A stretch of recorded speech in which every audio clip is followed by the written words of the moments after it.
I start by slipping the first stitch to a cable needle and holding it to the back.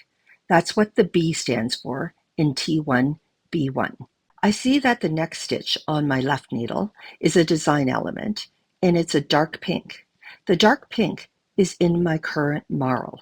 With my marl in back, I knit through the back loop with the color of that stitch.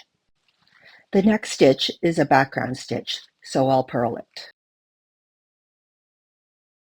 This cable has moved one background stitch to the right. Now we'll work a T1B1 when the color of the design element isn't in the working yarn.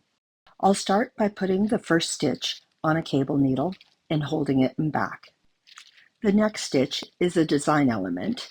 It's in light blue, but the light blue is not in the current marl. I will slip that design element with my marl in back, and then I purl the background stitch from the cable needle.